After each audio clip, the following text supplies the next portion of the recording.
Serious Dave here. Today we're going to look at my Troy 308 pump action rifle, also known as the PAR. I got this rifle in April or May 2018.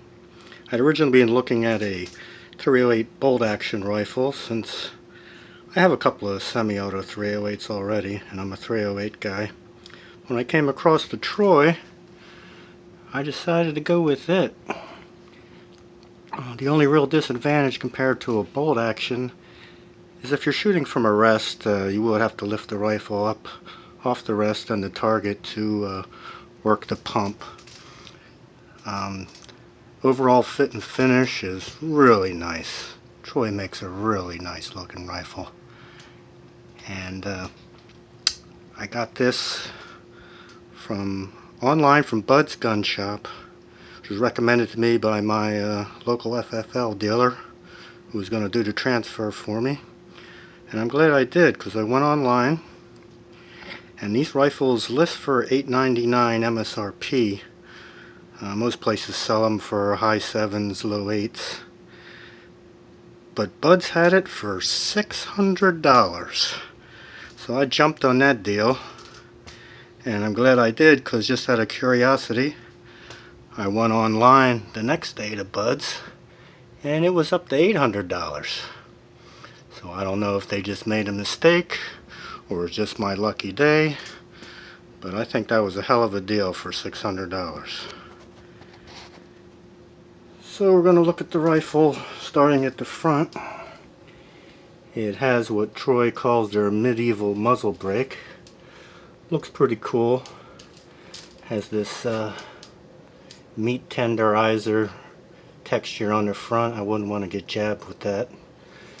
Leave quite a nice mark. The barrel is a 16-inch Melinite barrel, 111.25 twist. It's pretty heavy. Moving back, you got the nice Troy aluminum free floating fore end there. And it does have a Picatinny rail from the front to the back, which is nice. The pump is their new style. Originally they had 3 Picatinny rails with the Troy rail covers on them. This one is much nicer, looks better.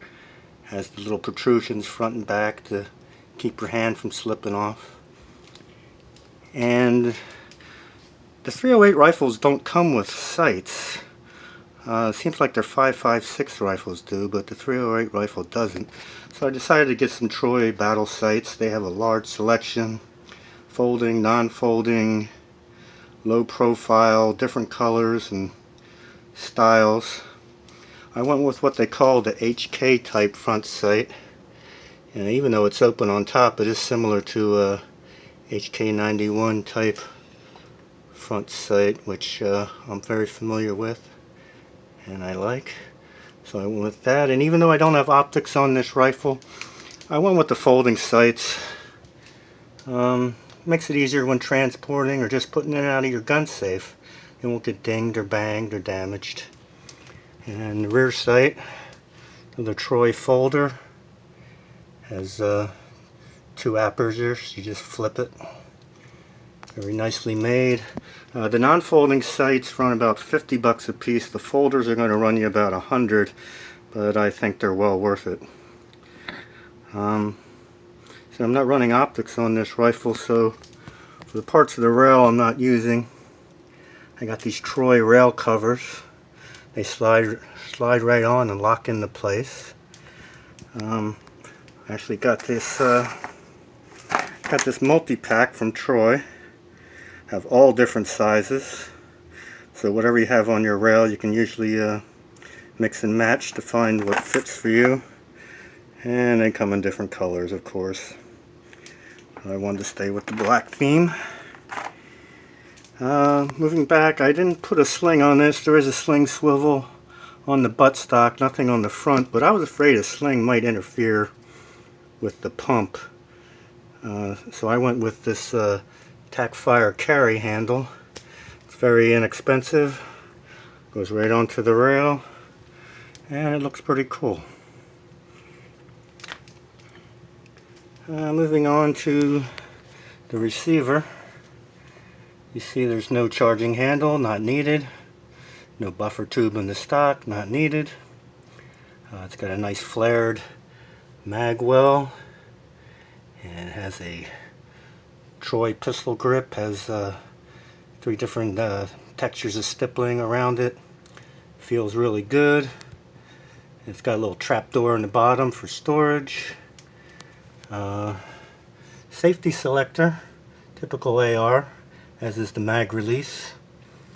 Interestingly enough, it doesn't say safe and fire, it says safe and semi. I'm guessing that this little receiver is also used on Troy's 308 semi-auto rifles. Pretty tight fit. There's very little play between upper and lower. Nice tight. When I field stripped this rifle, everything was really tight. Didn't need to force anything, but it was nice and tight. Of course, it hadn't been lubed. I gave it a good dose of CLP. And it has the Troy close quarter battle stock, slides all the way forward, has several different positions. There's a little button right here, allows you to move it back and forth, and it does have a trap door in the back with 2 little storage compartments. Not a bad stock. It feels really good, and it works well with those high mounted sights. I haven't fired this rifle yet. It's still new as sent by Troy Defense, but it should be pretty accurate. Much like a bolt action rifle, you don't have that mass of that bolt carrier flying back and upsetting the balance. Rifle came with 10 round mag pull. 20s will fit. There's lots of other brands. As long as they say SR25, you're going to be good to go. So all in all, very happy with this rifle. I got a smoke and killer deal on it for $600, so I can't complain about that. And I would rather have this rifle, even though it's not a semi-auto. I'd rather have this than one of those Century C308s. You can work this pump really fast. It's really fast and really smooth. In the offhand position, you could really work it quick. And I do have a bipod coming today, which I'm going to attach right in the front here. That way I won't need to shoot from a rest. I shoot from the bipod. I won't have to lift the rifle up to work the pump. Should work out quite well. Well, that's my Troy 308 PAR, and I look forward to shooting it. And if you're interested in one, I hope this helped you out a little bit. Serious Dave out.